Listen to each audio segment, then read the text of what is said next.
पढ़ चुके हैं electronic configuration of second transition series elements, ठीक है ना।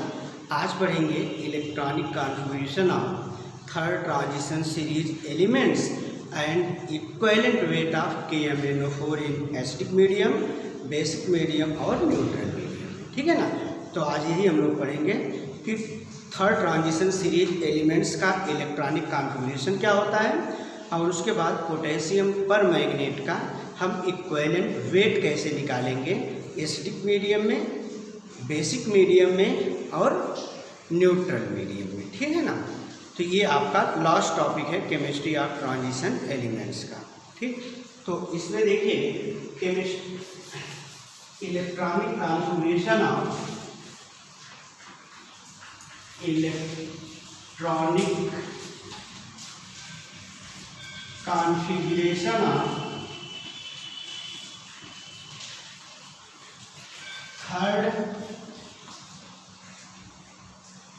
Transition series elements, electronic configuration of third transition series elements, ठीक है ना बेटा। अब देखिए थर्ड ट्रांजिशन सीरीज एलिमेंट्स में आपको मालूम है कुल 10 एलिमेंट्स हैं, ठीक है ना। 10 एलिमेंट्स का नाम आपको मालूम है कि पहला है लैंथैनम, ठीक है ना, जिसका एटॉमिक नंबर 57 है। लैंथैनम के बाद आपका है हाफिनियम, ठीक है ना। हाफिनियम के बाद है टैंटैलम, टैंटैलम के बाद है टंगस्टन। तो लैंथैनम, हाफिनियम, टैंटैलम, टंगस्टन, ठीक है। इसके बाद रेहेनियम, रेहेनियम के बाद है आपका ऑस्मियम है, इरिडियम है, ठीक है ना, प्लेटिनम है, गोल्ड है और मरकरी है। इस तरह से कुल 10 एलिमेंट्स हैं, ठीक है ना। तो इसमें इलेक्ट्रॉनिक कॉन्फ़िगरेशन में आप जानते हैं सबसे पहले हम लिखेंगे name of element, name of element. Name of element के बाद आप लिखेंगे, ये तो हो गया नेम ऑफ एलिमेंट। फिर इसके बाद सिंबल, सिंबल के बाद atomic number, atomic number, atomic number के बाद है electronic configuration, electronic configuration, electronic configuration, atomic number और इसके बाद है सिंबल, ठीक है ना। अब नेम ऑफ एलिमेंट में सबसे पहले लैंथैनम, कौन सा एलिमेंट है आपका? लैंथैनम, लैंथैनम,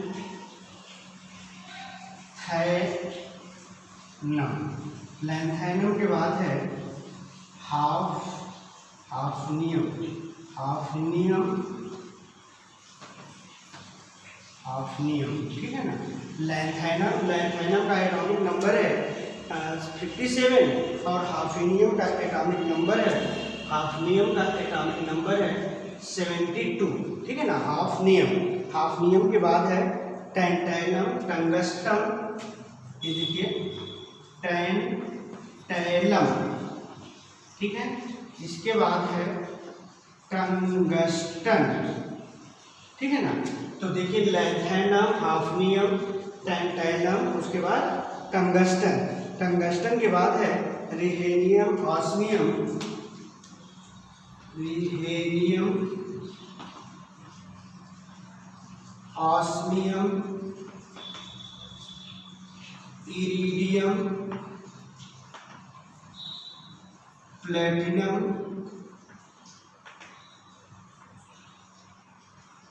गोल्ड और मरकरी, मरकरी 1 2 3 4 5 6 7 8 9 10, ठीक है ना। अब देखिए लैंथैनम का एटॉमिक सिंबल है La, hafnium HF, टैंटैलम Ta, tungsten W, ठीक है ना, और रेहेनियम RH और osmium OS, iridium IR, platinum PT, gold AU, और मरकरी है आपका मरकरी, ठीक है ना, MER, मरकरी Hg, ठीक है। अब देखिए लिथियम का एटॉमिक नंबर है 57, हाफेनियम का है 72, फिर 71, टंगस्टन का 70,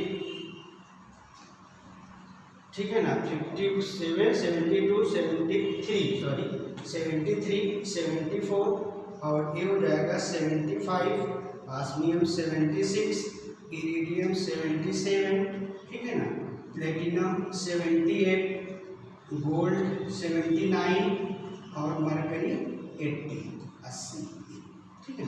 अब देखिए आपको पता है कि जीनान का एटॉमिक नंबर 54 होता है, ठीक है ना, और इसका कॉन्फ़िगरेशन लास्ट में NS2 NP6 होता है, ठीक है ना।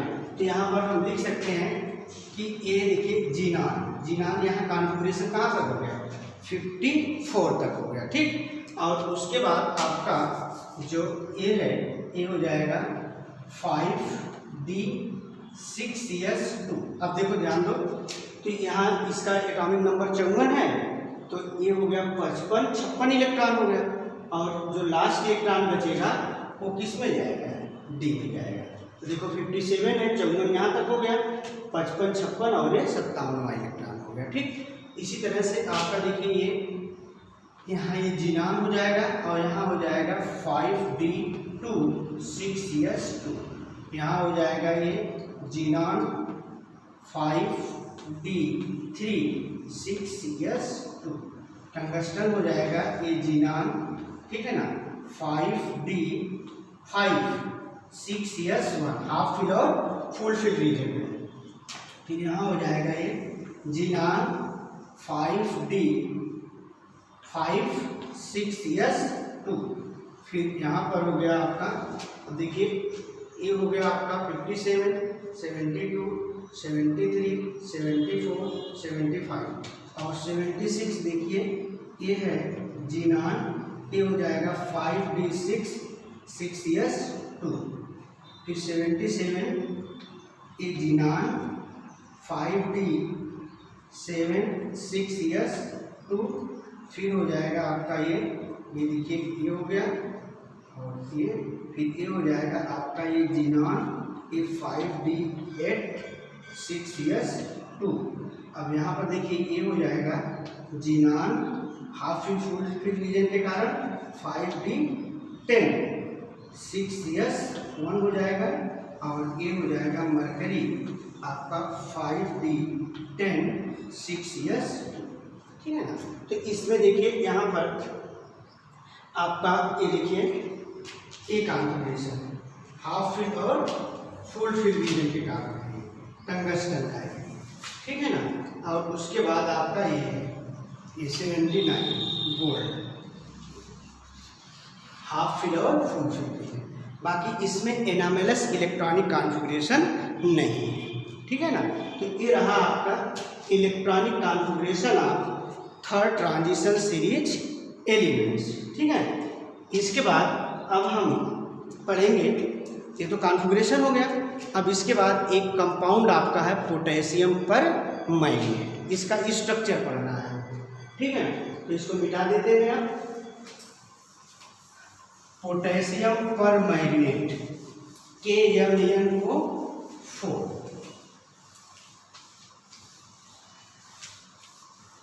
पोटेशियम पर मैग्नेट। अब देखिए स्ट्रक्चर ऑफ पोटेशियम पर मैग्नेट, स्ट्रक्चर ऑफ पोटेशियम पर मैग्नेट,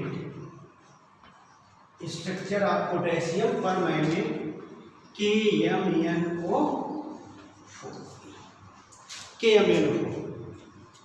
तो देखिए आपका जो पोटेशियम पर मैग्नेट है ये KMnO4, इसका स्ट्रक्चर हमको पढ़ना है, ये है K+ में और ये हो जाएगा MnO4-। आयनाइज हो जाएगा। तो इसमें हमको ये देखना है कि जो हमारा MnO4 माइनस आया है इसमें कौन सा हाइब्रिडाइजेशन है और स्ट्रक्चर क्या होगा, ठीक है ना। तो इसमें जो हाइब्रिडाइजेशन है वो कौन सा हाइब्रिडाइजेशन है, sp3 होता है, ठीक है ना। MnO4 माइनस में हाइब्रिडाइजेशन sp3 होता है। जब हाइब्रिडाइजेशन sp3 है तो ज्योमेट्री कैसी होगी, टेट्राहेड्रल होगी। और इसमें मैग्नीज और ऑक्सीजन के बीच जो होता है डी पाई पी पाई बॉन्डिंग होता है। कौन सा बॉन्डिंग होता है, डी पाई पी पाई बॉन्डिंग होता है, ठीक है ना। और आपको पता है कि पोटेशियम पर मैग्नेट जो होता है ये कलर्ड होता है, ठीक है ना। क्या होता है, कलर्ड। तो कलर्ड क्यों होता है, क्योंकि ट्रांसफर ऑफ चार्ज, ठीक है ना, चार्ज का ट्रांसफर होता है इसमें, इसलिए ये कंपाउंड आपका कैसा होता है, कलर्ड होता है, ठीक है ना। तो इसमें लिखेंगे पोटेशियम डाइक्रोमेट हम पढ़ चुके हैं। उसी तरह से यहाँ पर जो हमारा पोटेशियम परमैंगनेट है ये कलर शो करता है। कलर क्यों शो करता है, due to the charge transfer. Charge transfer होने के कारण जो होता है ये कलर शो करता है। तो लिखेंगे क्या, like potassium dichromate, like potassium dichromate, like potassium dichromate, KMnO4 is strong oxidizing, KMnO4 is strong oxidizing agent, strong oxidizing agent, ठीक है ना। जैसे आपका potassium dichromate K2Cr2 7 strong oxidising agent है, उसी तरह से आपका ये KMnO4 जो है ये स्ट्रॉन्ग ऑक्सीडाइजिंग एजेंट होता है, ठीक है ना। The colour of the KMnO4, the colour of the KMnO4 is due to the charge transfer.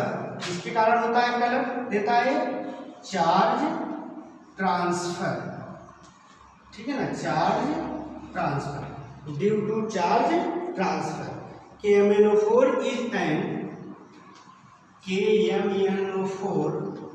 is an ionic compound. Potassium permanganate कैसा कंपाउंड है आपका, आयोनिक कंपाउंड है। अभी अभी हमने बताया इसका आयनाइजेशन होता है K+ में और MnO4 माइनस में। तो potassium permanganate is ionic compound and contains कौन सा ion, K+ and MnO4 minus, ठीक है ना। इन crystal lattice,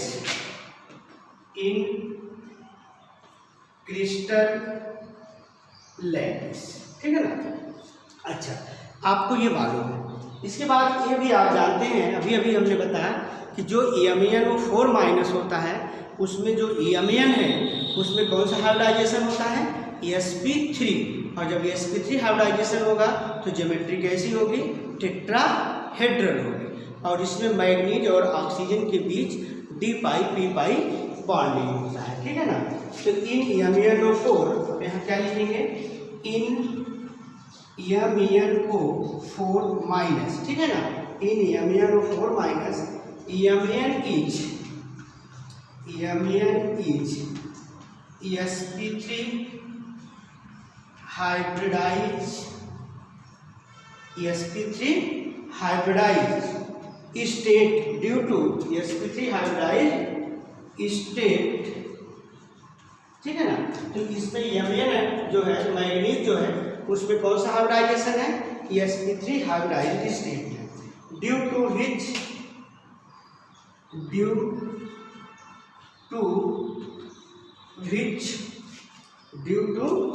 which it has tetrahedral geometry, आपको मालूम है due to which it has tetrahedral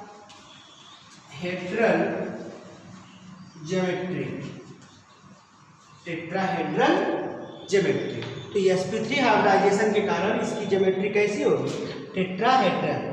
d pi P pi bonding, d pi P pi bonding take place between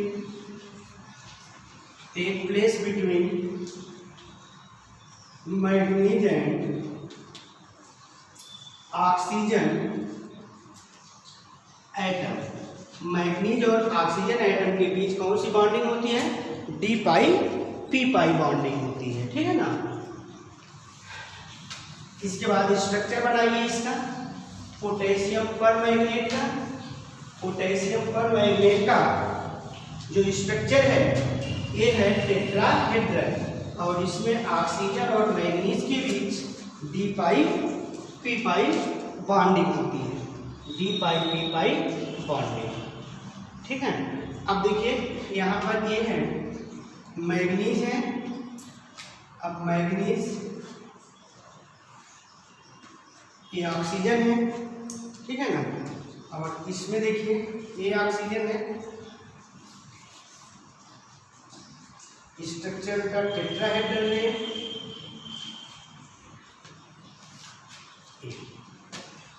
और इस oxygen के ऊपर नेगेटिव क्या है।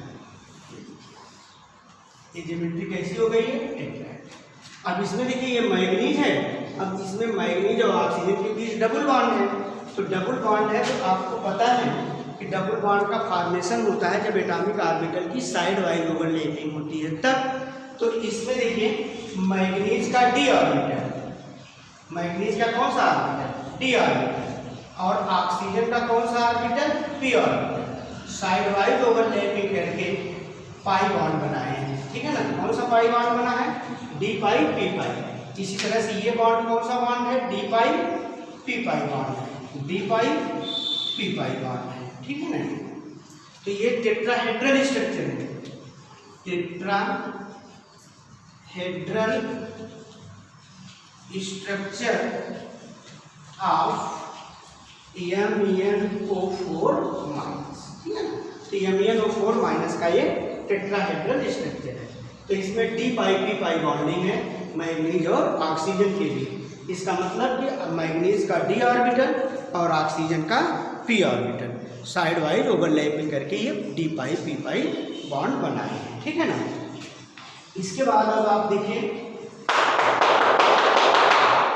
इक्विवेलेंट वेट KMnO4 का इक्विवेलेंट वेट आप निकालिए। कैसे निकालेंगे, ठीक है ना। किस मीडियम में? एसिडिक मीडियम में, बेसिक मीडियम में और न्यूट्रल मीडियम में, ठीक है ना। Equivalent weight of KMnO4, equivalent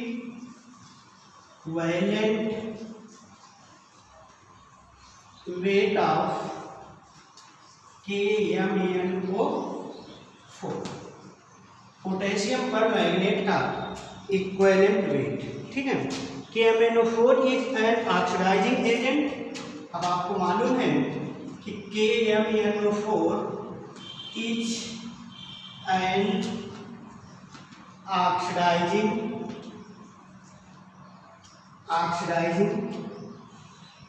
agent, ठीक है ना। तो KMnO4 जो है एक ऑक्सीडाइजिंग एजेंट है, ठीक है ना। And the equivalent weight is calculated by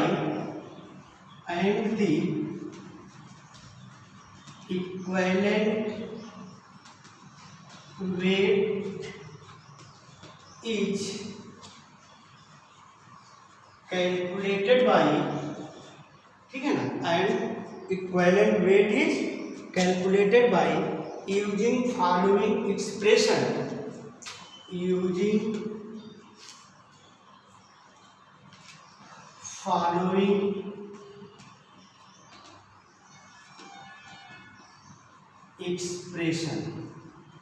using following expression तो इक्विवेलेंट वेट ऑफ KMnO4, देखो इक्विवेलेंट वेट ऑफ KMnO4। अब KMnO4 का इक्विवेलेंट वेट आप निकालेंगे तो इसमें हो जाएगा molar mass of KMnO4, KMnO4 का मोलर मास या मॉलिक्यूलर मास, ठीक है ना। तो यहाँ पर क्या हो जाएगा, molar mass of KMnO4 upon change in oxidation number, change in oxidation number, change in oxidation, ठीक है ना।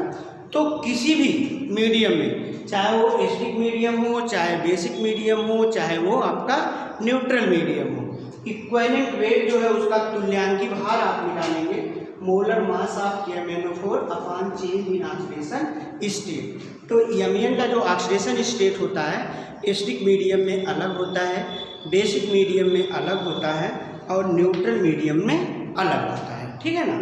तो अब इसमें देखिए इन एसिडिक मीडियम, किस मीडियम में, इन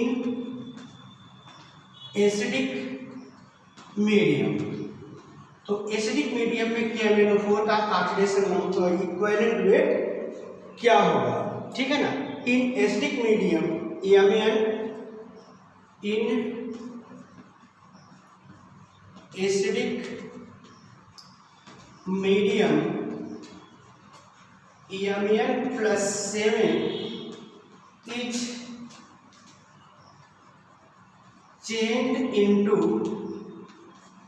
MEN2+, changed into MEN2+। तो किसमें चेंज हो जाता है, MEN7 से MEN2+ में चेंज हो जाता है। तो ऑक्सीडेशन नंबर में जो चेंजेज होता है वो कितना होता है, 5 का, ठीक है ना।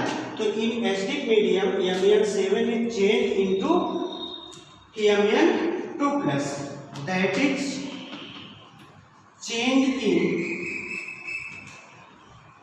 Oxidation number equal to 5। अब देखो बेटा, जैसे आप लोग समझ लीजिए ये KMnO4 है, ठीक है ना। तो KMnO4 में MEN का ऑक्सीडेशन नंबर जो है +7 है। कैसे कि ऑक्सीजन का ऑक्सीडेशन नंबर -2 होता है और ये एल्कलाइन अर्थ मेटल है, इसका ऑक्सीडेशन नंबर एल्कली मेटल है, इसका ऑक्सीडेशन नंबर +1 होता है। तो मान लो इसका ऑक्सीडेशन नंबर ये +1 हो गया, MEN का ऑक्सीडेशन नंबर हमें मालूम नहीं है, मान लो X हो गया, +4 पूरे ऑक्सीजन का ऑक्सीडेशन नंबर कितना होता है, -2 होता है, इक्वल टू क्या हो जाएगा, 0 हो जाएगा। 1 + X - 8 = 0। अब X इक्वल टू हो जाएगा 8 - 1 = 7 हो गया। तो 7 ऑक्सीडेशन स्टेट, तो 7 ऑक्सीडेशन स्टेट से चेंज होता है किसमें, MEN2+ में। तो जब MEN2+ में 7 से 2 आया तो चेंजेज कितने का हुआ, 5 का ही ना हुआ। तो ये हो गया कितना, इक्वल टू 5। अब देखिए इक्वल टू 5। अब इसके बाद इक्विवेलेंट वेट निकालिए। तो आपको पता है कि मॉलिक्यूलर वेट या mass of KMnO4 equal to होता है 158 होता है। KMnO4 का जो मोलर मास होता है वो 158 होता है, ठीक है ना। तो अब देखिए, अब इक्विवेलेंट वेट क्या हो जाएगा, equivalent weight of KMnO4 equal to क्या हो जाएगा, molar mass of KMnO4 upon क्या हो जाएगा, चेंज इन ऑक्सीडेशन नंबर। अब मोलर मास कितना है, 158 बटे ऑक्सीडेशन नंबर में चेंजेस कितने का है, 5 का। ये हो जाएगा कितना, 5 तिहाई 15, 5 × 5 = 30, कितना, तो 31.6। तो आपका जो पोटेशियम परमैंगनेट है इस पोटेशियम परमैंगनेट का इक्विवेलेंट वेट जो है ये एसिडिक मीडियम में कितना होगा, 31.5 होगा। ठीक है ना। अब इसके बाद इन बेसिक मीडियम, किस मीडियम में, बेसिक मीडियम में,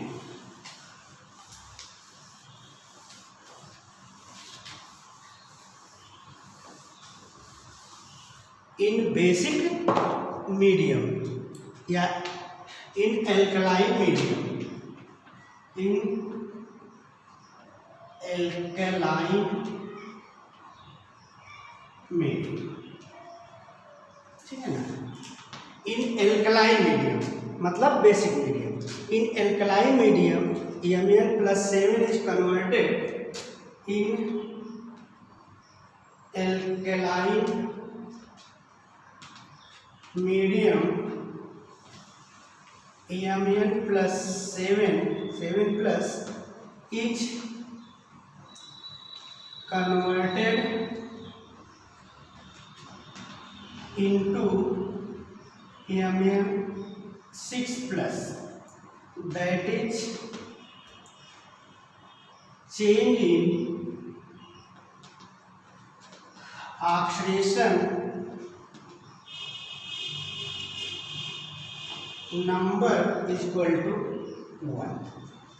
देखो एल्कलाइन मीडियम में 7 से 6 हो जाता है तो ऑक्सीडेशन नंबर में कितना चेंजेज होता है, 1 का होता है।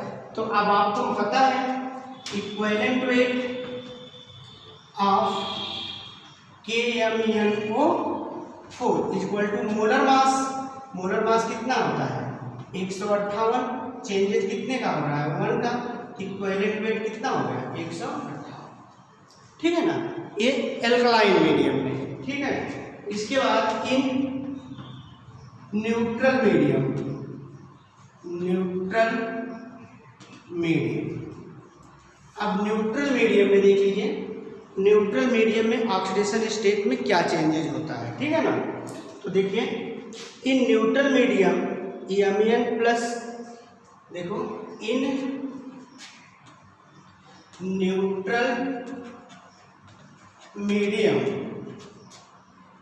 Mn+7 is converted into Mn+4। ठीक है ना, Mn+4 में कन्वर्ट होता है। That is change in oxidation state, that is change in oxidation number या ऑक्सीडेशन स्टेट इक्वल टू कितना हो जाएगा, +7 से +4 हो रहा है तो डिफरेंस कितने का है 3 का, ये हो गया +3। अब देखिए equivalent weight of KMnO4 equal to हो जाएगा मोलर मास। मोलर मास कितना है 158, चेंज इन ऑक्सीडेशन नंबर कितना है 3, ये हो गया। अब ये हो जाएगा 3 × 5 = 15 और 3 × 3 3 × 6 = 51.6। ठीक है ना, तो अब देखिए इसका KMnO4 का इक्विवेलेंट वेट जो होता है एसिडिक मीडियम में 31.6 होता है, एल्कलाइन मीडियम में 158 होता है और न्यूट्रल मीडियम में जो होता है 51.6 होता है। ठीक है ना, इस तरह से आपका ये chemistry of transition series elements आज समाप्त हो जाता है। ठीक है ना।